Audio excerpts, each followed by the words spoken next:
रामनेट GRF channel में आपका स्वागत है। आप सब कैसे हो? उम्मीद करती हूँ आप सब अच्छे होंगे और अपनी पढ़ाई अच्छी तरीके से कर रहे होंगे।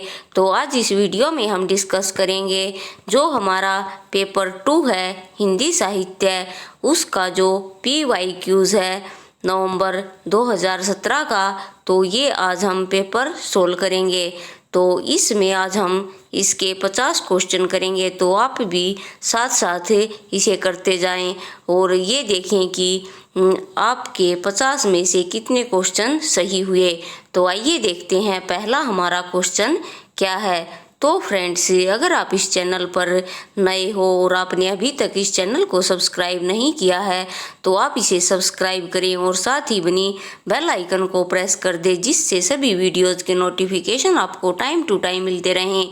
मैं इस चैनल पर पेपर 1 और पेपर 2 दोनों की तैयारी बहुत ही अच्छी तरीके से करवाती हूँ, जिससे आपको बहुत ही ज़्यादा हेल्प मिलेगी। तो आइए देखते हैं पहला क्वेश्चन हमारा क्या है। निम्नलिखित में से किस भाषा का विकास शौर सैनी अपभ्रंश से हुआ है? ए गुजराती, बी पंजाबी, सी मराठी और डी सिंधी। तो इसका हमारा राइट ऑप्शन होगा ए गुजराती। शौर सैनी किस भाषा का विकास शौर सैनी अपभ्रंश से हुआ है? तो ए गुजराती। साथ साथ ही इसमें इसकी एक्सप्लेनेशन भी दी गई है, उसे भी हम देखते चलेंगे। शौर सैनी अपभ्रंश से गुजराती भाषा का विकास हुआ है। अपभ्रंश से उत्पन्न जो भाषाएं हैं वो दी गई हैं, जैसे शौर सैनी, इसमें इसकी उपभाषा है पश्चिमी हिंदी, राजस्थानी, पहाड़ी, गुजराती। अर्धमागधी के अंदर आती है पूर्वी हिंदी और मागधी अपभ्रंश बिहारी, बंगला, उड़िया, असमिया और पैसाची अपभ्रंश के अंदर आती है लहंदा, पंजाबी और ब्राचड़ अपभ्रंश के अंदर आती है सिंधी और महाराष्ट्री के अंदर मराठी। अगला क्वेश्चन देखते हैं। शिव सिंह सरोज का प्रकाशन वर्ष कब हुआ? ए 1862, बी 1870, सी 1883 या डी 1888। तो इसका हमारा राइट ऑप्शन होगा सी 1883। शिव सिंह सरोज का प्रकाशन वर्ष 1883 है। अगला क्वेश्चन है तीसरा। आदिकालीन काव्य ग्रंथों में कथा कहने की परंपरा को लक्ष्य करके पृथ्वीराज रासो के संदर्भ में किस आलोचक ने लिखा है कि कथा की परीक्षा इतिहास की दृष्टि से नहीं काव्य की दृष्टि से होनी चाहिए। पुरानी कथाएं काव्य ही अधिक है, इतिहास वे एकदम नहीं है। इसके जो ऑप्शन दिए गए हैं, ए मुनि जिन विजय, बी राहुल सांकृत्यायन, सी हजारी प्रसाद द्विवेदी और डी विश्वनाथ प्रसाद मिश्र। तो इसका हमारा राइट ऑप्शन होगा सी, ये हजारी प्रसाद द्विवेदी जी का कथन है। अगला क्वेश्चन देखते हैं फोर्थ। आचार्य हजारी प्रसाद द्विवेदी के अनुसार 14वीं-15वीं शताब्दी के हिंदुओं, मुसलमानों, सामंतों, शहरों, सेना के सिपाहियों और लड़ाइयों का जीवंत और यथार्थ वर्णन किस कृति में हुआ है? ए हम्मीर काव्य, बी कीर्ति कौमुदी, सी कीर्ति पताका और डी कीर्तिलता। तो इसका हमारा राइट ऑप्शन होगा डी कीर्तिलता। अगला क्वेश्चन देखते हैं पांचवा। सगुनी ही अगुनी ही नहीं कछु भेदा, इस तथ्य को तुलसीदास किसके द्वारा कहलाया है? ए शिव, बी काकभूषुंडी और सी भारद्वाज या डी तुलसीदास की स्वयं की उक्ति के द्वारा। तो पांचवे का हमारा राइट ऑप्शन होगा ए शिव के द्वारा कहलवाया है। अगला क्वेश्चन है छठा। बल्लभाचार्य की मृत्यु के बाद किसने कहा था कि पुष्टि मार्ग का जहाज जात है, सो जाको कुछ लेना हो सो लेव। ए सूरदास, बी नंदा, सी चित स्वामी या डी विठलनाथ। तो इसका राइट ऑप्शन होगा हमारा डी विठलनाथ ने कहा था। पुष्टि मार्ग का जहाज जात है, सो जाको कछु लेना हो सो लेऊ, यह कथन विठलनाथ का है। अगला क्वेश्चन है सातवां। सूरसागर में जगह जगह दृष्टिकूट वाले पद मिलते हैं, यह भी विद्यापति का अनुकरण है। सूरदास से संबंधित उक्त विचार किस आलोचक का है? ए हजारी प्रसाद द्विवेदी, बी ब्रजेश्वर वर्मा, सी रामचंद्र शुक्ल या डी हरवंश लाल शर्मा। तो 7वें का हमारा राइट ऑप्शन होगा सी, रामचंद्र शुक्ल जी का ये कथन है। अगला क्वेश्चन देखते हैं 8वां। हय रथ पालकी गयंद गृह ग्राम चारू आखर लगाए लेत लाखन के सामा। ओह, यह उक्ति किस कवि की है? ए मतीराम, बी देवसी कुलपति मिश्र या डी पद्माकर। तो 8वें का हमारा राइट ऑप्शन होगा डी पद्माकर। 9वां क्वेश्चन देखते हैं। सावन आवन एरी सखी मन पावन ओवन चोप बिसेखी छाए कहूँ घन आनंद जान समहारी की ठोर ले भूलनी लेखी बूंदे ही लगे सब अंग दगे उल्टी गति आपने पापिनी देखी पौन सो जागती आगी सुनी ही पे पानी ते लागती आखिन देखी। इस सवैया में वीरानी नायिका की किस मन स्थिति का चित्रण किया गया है? ए पुलक, बी मार्मिक स्थिति, सी रोमांच और डी संकोच। तो 9वें का हमारा राइट ऑप्शन होगा बी, मार्मिक स्थिति का वर्णन किया गया है।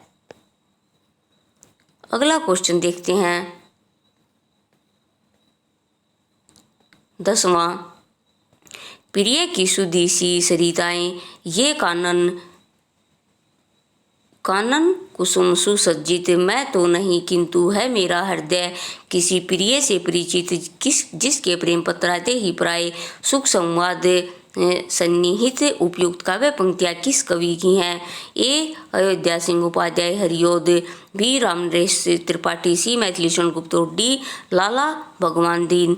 तो इसका हमारा राइट ऑप्शन होगा बी, रामनरेश त्रिपाठी की। तो रामनरेश त्रिपाठी की मुख्य रचनाएं हैं मिलन 1917, पथिक 1920, मानसी 1927, सौपन 1929 और उसके बाद है 5वीं कविता कौमुदी। अगला क्वेश्चन है। नाटक जारी है काव्य संग्रह के रचयिता हैं? ए श्रीकांत वर्मा, बी चंद्रकांत देवताले, सी धूमिल और डी लीलाधर जगुड़ी। तो 11वें का हमारा राइट ऑप्शन है डी लीलाधर जगुड़ी। तो फ्रेंड्स, कई बार एग्जामिनर इसकी विधा भी पूछता है कि नाटक जारी है की विधा कौन सी है। तो ये एक काव्य संग्रह है, हमें याद रखना है, क्योंकि हम इसमें कंफ्यूज होते हैं कि नाटक जारी है, नाम से पता चल रहा है जैसे नाटक या उपन्यास होगा, लेकिन नहीं, ये एक काव्य संग्रह है। अगला क्वेश्चन है। निम्नलिखित में से आग और राग का कवि किसे कहा जाता है? ए दिनकर, बी निराला, सी पंत और डी प्रसाद। तो 12वें का हमारा राइट ऑप्शन होगा ए दिनकर। 13वां क्वेश्चन देखते हैं। जन्मकाल की दृष्टि से निम्नलिखित कवियों का सही अनुक्रम क्या है? तो 13वें का जो हमारा राइट ऑप्शन होगा वो होगा बी, कबीर, नानक, दादू दयाल और सुंदरदास। ये सही क्रम होगा। तो कबीरदास 1398 और मृत्यु इनकी 1518, गुरु नानक 1469, मृत्यु इनकी 1538, दादू दयाल 1544 और मृत्यु इनकी 1603 ईस्वी, सुंदरदास 1596, मृत्यु इनकी 1689। रचनाकाल की दृष्टि से रचनाओं का सही अनुक्रम हमें बताना है। तो इसका राइट ऑप्शन होगा डी, ललित ललाम, शिवराज भूषण, पद्माभरण और नवरस तरंग। इसका समय पता नहीं है। ललित ललाम का यह रचना मतीराम की है। उसके बाद शिवराज भूषण 1673, भूषण पद्माभरण पद्माकर की और नवरस तरंग 1817 बेनी प्रवीण की।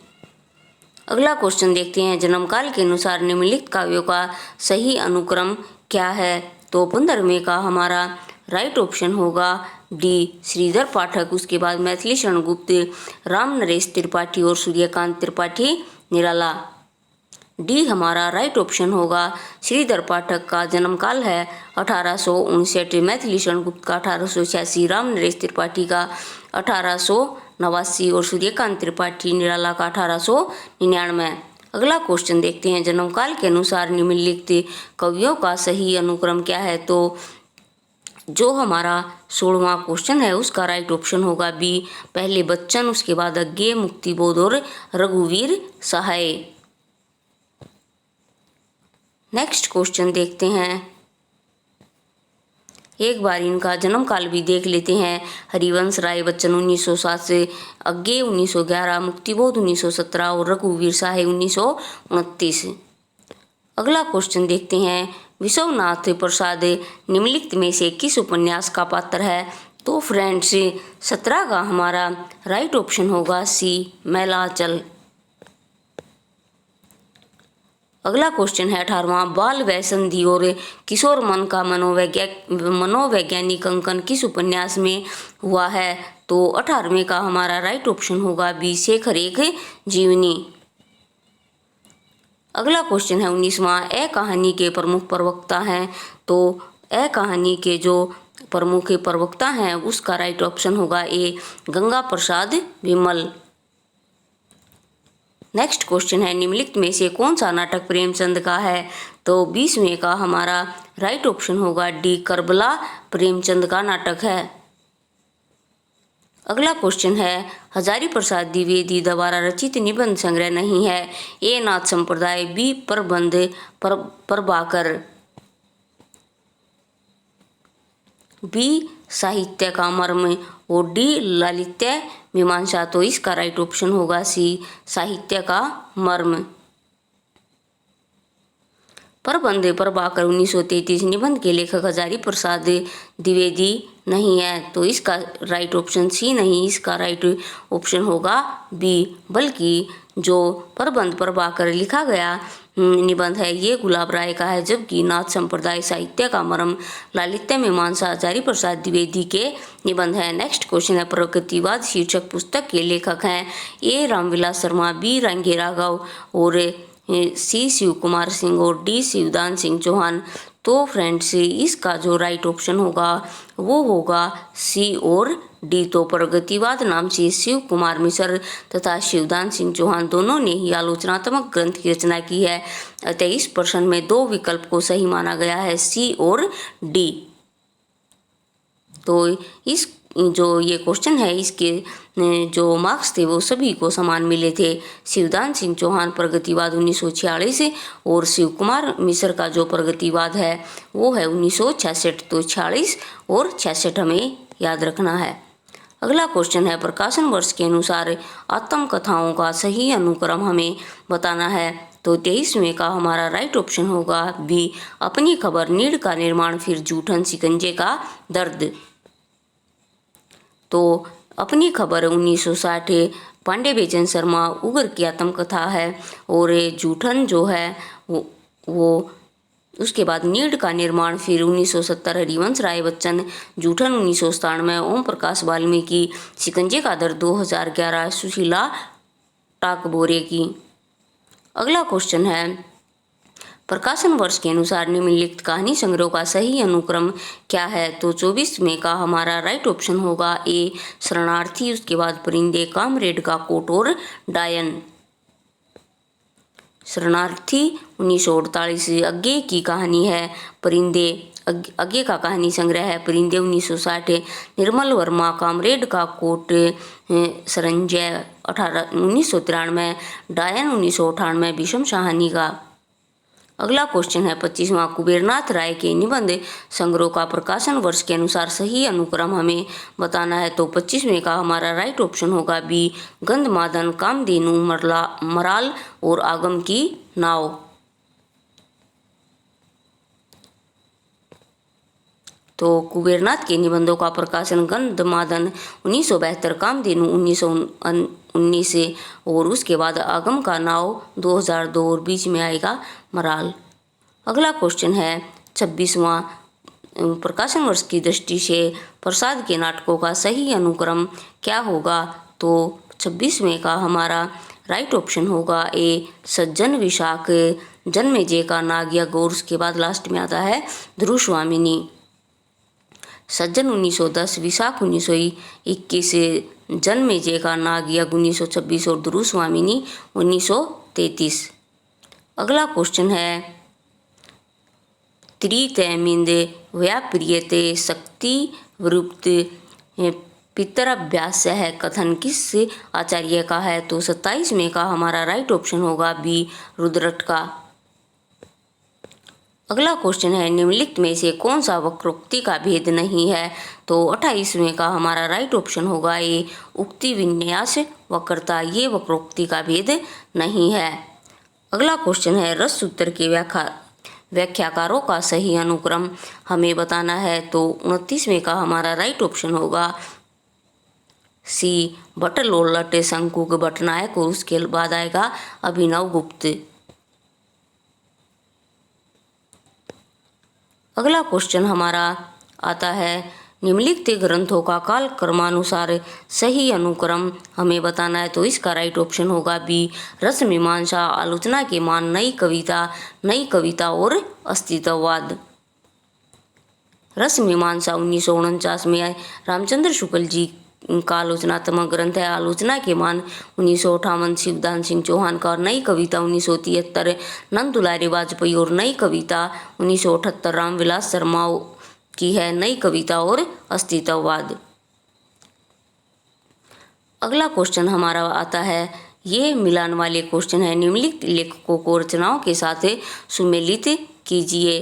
तो इसका जो हमारा राइट ऑप्शन होगा वो होगा हमारा बी, पहले ए का हम होगा पहला विजय सेन सूरी, रेवंत गिरिरास, नरपति नालय, बीसल देवरासो, सी शालीभद्र सूरी, भट्टेश्वर बाहुबली रास, और डी का होगा आसगु चंदनवाला रास। अगला क्वेश्चन देखते हैं, 32वां, संप्रदायों को उनके प्रवर्तकों के साथ सुमेलित करना है। तो पहला है श्री संप्रदाय, ब्रह्म संप्रदाय, रुद्र संप्रदाय, सनकादि संप्रदाय। इस साइड सूची 2 में इनके नाम दिए गए हैं। तो 32 का हमारा राइट ऑप्शन होगा डी, ए का तीसरा श्री संप्रदाय रामानुजाचार्य, ब्रह्म संप्रदाय मध्वाचार्य, रुद्र संप्रदाय विष्णु स्वामी, और सनकादि संप्रदाय निम्बकाचार्य। अगला क्वेश्चन देखते हैं, निम्नलिखित प्रबंध काव्यों को उनके रचनाकारों के साथ सुमेलित कीजिए। तो 33वें का हमारा राइट ऑप्शन होगा डी। तो आइए मिलान करते हैं, चंडी चरित का होगा गोविंद सिंह, द्रोण पर्व यानी संग्राम सार भी का होगा कुलपति मिश्र, सुजान चरित का होगा सूदन, और हिम्मत बहादुर वीरदावली का है पद्माकर। अगला क्वेश्चन देखते हैं, निम्नलिखित रचनाओं को उनके रचनाकारों के साथ सुमेलित कीजिए। इस साइड सूची 1 और सूची 2 दी गई है। ए प्रेम वाटिका, बी कवित रत्नाकर, सी रस रतन, डी तिल शतक, और इस साइड इनके नाम दिए गए हैं। तो 34वें का हमारा राइट ऑप्शन होगा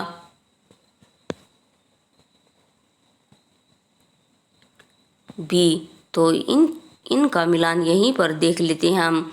प्रेम वाटिका रसखान, कवि रत्नाकर सेनापति, रस रतन पुहकर कवि, और तिल शतक मुबारक। अगला क्वेश्चन देखते हैं, 35वां, रचनाओं को उनके रचयिताओं के साथ सुमेलित कीजिए। ए वनबेला, बी उत्तरा, सी परिक्रमा, और डी चित्राधार। तो 35वें का हमारा राइट ऑप्शन होगा बी। नीचे इसमें देखते हैं, जो वनबेला है वो सूर्यकांत त्रिपाठी निराला की है, उत्तरा सुमित्रा नंदन पंत, परिक्रमा महादेवी वर्मा, चित्राधार जयशंकर प्रसाद, और मिलन राम नरेश त्रिपाठी। 36वां जो हमारा क्वेश्चन है, काव्य पंक्तियाँ दी गई हैं उनके रचनाकारों के साथ सुमेलित करना है। ए प्रिय स्वतंत्र रव अमृत मंत्र, नव भारत में भर दे, बी इस पार प्रिय मधु है तुम हो उस पार न जाने क्या होगा, सी अरे देखा है तुमने मुझ जैसा प्यार करने वाला, डी है यह मंदिर का दीप इसे नीरव जलने दो। तो जो हमारा क्वेश्चन है 36वां, उसका हमारा राइट ऑप्शन होगा, ऊपर देखते हैं, इसका हमारा राइट ऑप्शन होगा सी। तो पंक्तियों के देखते हैं, रचयिता कौन कौन है। प्रिय स्वतंत्र रव अमृत मंत्र, नव भारत में भर दे सूर्यकांत त्रिपाठी निराला। इस पार प्रिय मधु है तुम हो, उस पार न जाने क्या होगा। हरिवंश राय बच्चन। अरे कहीं देखा है तुमने मुझे प्यार करने वाले को। जयशंकर प्रसाद। अगला है यह मंदिर का दीप, इसे नीरव जलने दो। महादेवी वर्मा। और सुंदर है विहग सुमन सुंदर, मानव तुम सबसे सुंदरतम। ये सुमित्रानंद पंत की काव्य पंक्तियां हैं। अगला क्वेश्चन है निम्नलिखित पात्रों को उनसे संबंधित उपन्यासों के साथ सुमेलित कीजिए। ए जयदेवपुरी, बी चंद्रमाधव, सी फूलबाबू और डी निर्गुनिया। तो इसका जो हमारा राइट ऑप्शन होगा 37वें का वो होगा हमारा ए। तो आइए देखते हैं।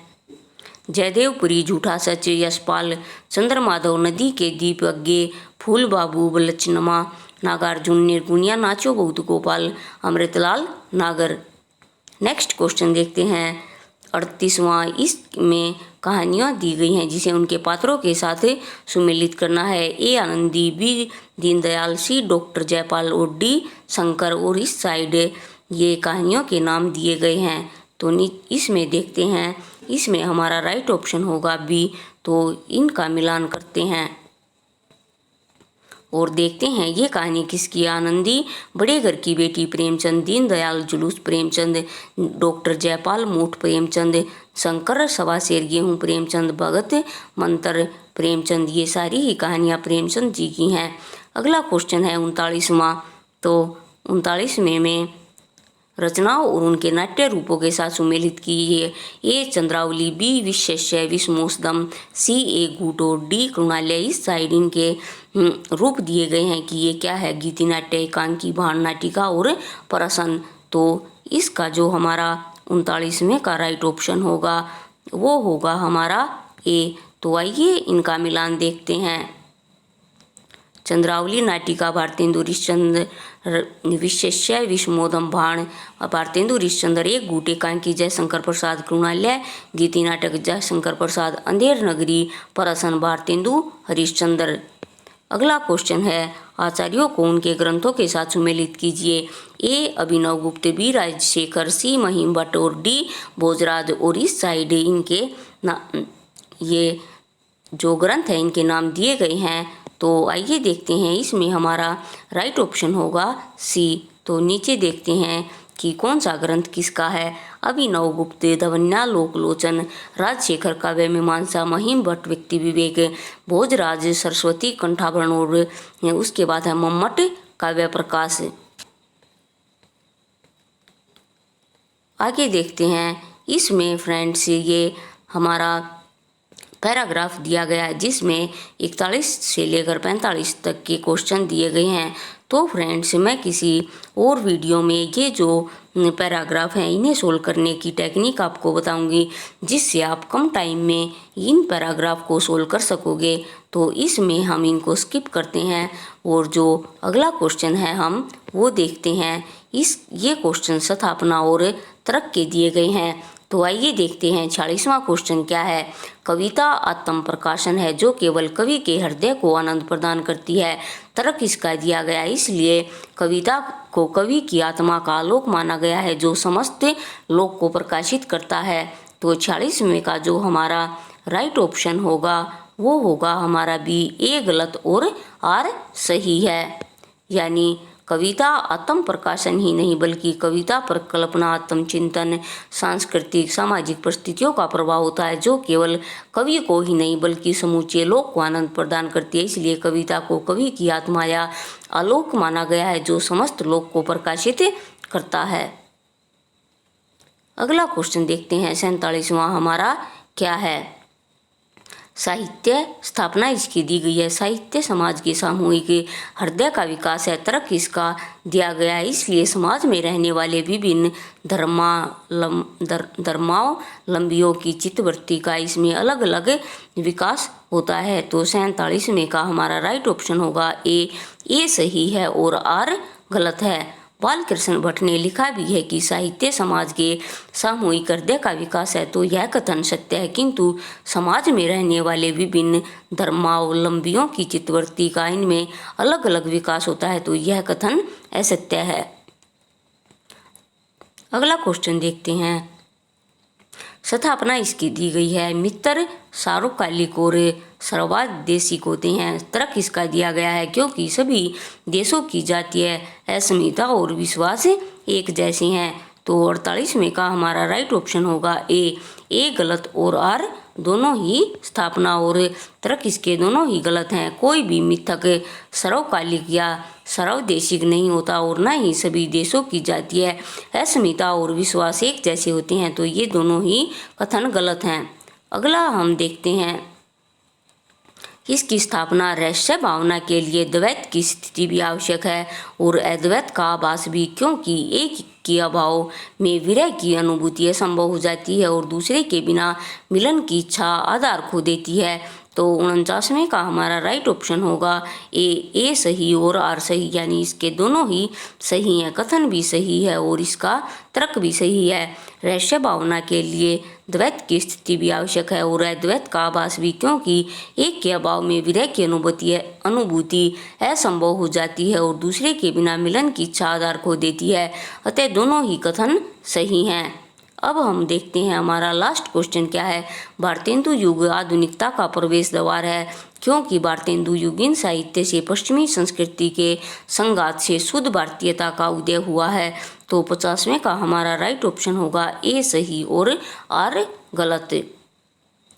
भारतेंदु युग आधुनिकता का प्रवेश द्वार है, क्योंकि भारतेंदु युग से ही हिंदी साहित्य के आधुनिक युग का आरंभ होता है, लेकिन भारतेंदु युगीन साहित्य में पश्चिमी संस्कृति के संघात से शुद्ध भारतीयता का उदय नहीं होता। तो कथन ए सही किंतु आर गलत है। तर्क इसका गलत है। तो फ्रेंड्स, आज हमने इसमें नवंबर 2017 के 50 क्वेश्चन कर लिए हैं। तो फ्रेंड्स, आज के लिए इस वीडियो में इतना ही। मिलते हैं नेक्स्ट वीडियो में और नए इम्पोर्टेंट और इंटरेस्टिंग टॉपिक के साथ। तो फ्रेंड्स, आपको ये वीडियो कैसी लगी मुझे कमेंट बॉक्स में कमेंट करके ज़रूर बताएं और आप किस टॉपिक पर वीडियो चाहते हैं वो ये भी मुझे बताएं। तो फ्रेंड्स, इस चैनल को सब्सक्राइब करें और इस वीडियो को लाइक करें और इसे ज़्यादा से ज़्यादा शेयर करें। जो भी स्टूडेंट्स हिंदी साहित्य से किसी भी एग्ज़ाम की तैयारी कर रहे हैं, सभी को इन वीडियोज़ का लाभ पहुँचे। तो आज के लिए इतना ही। Thank you.